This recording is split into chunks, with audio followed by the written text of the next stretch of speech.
There is no disputing it. We are living in the age of consumerism.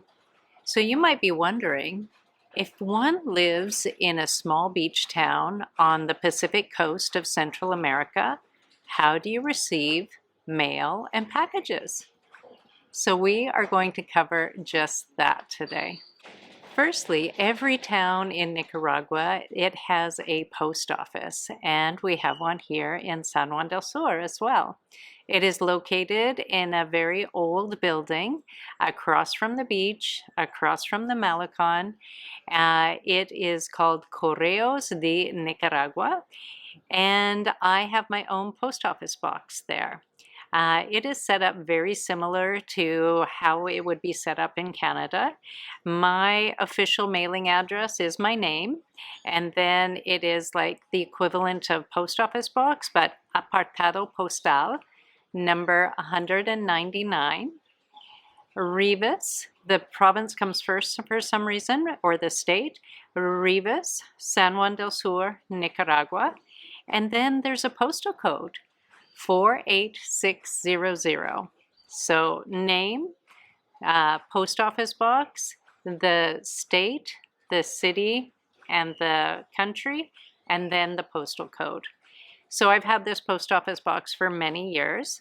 This is where I receive things like bank correspondence from North America. For example, when my debit card expires, they send one right to my post office box here. It takes about 2 weeks for me to receive it.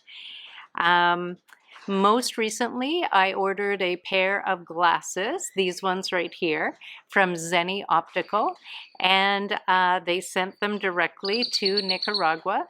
And it took about a month for them to arrive, but they arrived without any issues. I had to pay a small handling fee for all small packages. You have to pay a small handling fee. That is the equivalent of about $1 to $3. But yeah, it's very convenient, and I actually have the lady's phone number in my phone, so I can check with her to see if I have anything there in my post office box, or if there is a package waiting for me. That being said, if you are ordering something bigger or more expensive, I would not suggest using the normal national mail. These days, many people use a freight forwarding service, and a few years ago, these really didn't exist, or they existed, but there was fewer of them, and they costed a lot more. The cost was much higher back then, but now the cost is reasonable, and the options are plentiful. So how it works like this, it's surprisingly simple. When you order something from, for example, Amazon, your address will be a warehouse in Florida usually, and you put that into your account, and the packages are sent directly there. Then that address, they forward it here to Nicaragua. Each one of these companies, they give you two choices. One, you can send it by sea, and the other is you can send it by air. Of course, air is much faster. You can get things in as little as 3 days. And if you send it by ship, it can take up to 5 weeks. So air obviously is more expensive. Everything is done by pound. So by air, I'm going to talk in generalities here because all of these companies are a little bit different. But if you send things by air, it costs generally about $8 per pound to send it. And if you send things by sea, it generally costs about $3 per pound. So quite a big difference there.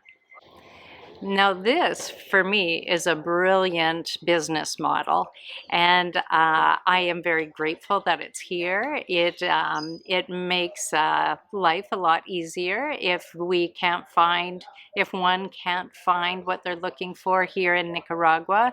It's just so easy to go online and order it and pick it up in town. It's a great excuse for me to walk across the bay and pick up my packages.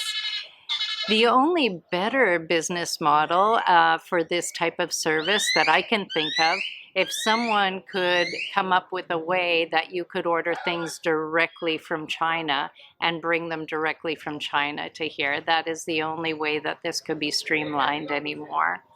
Um, but currently, I use a company called FastPack. They have an office not far from the post office. It is at the port in San Juan del Sur.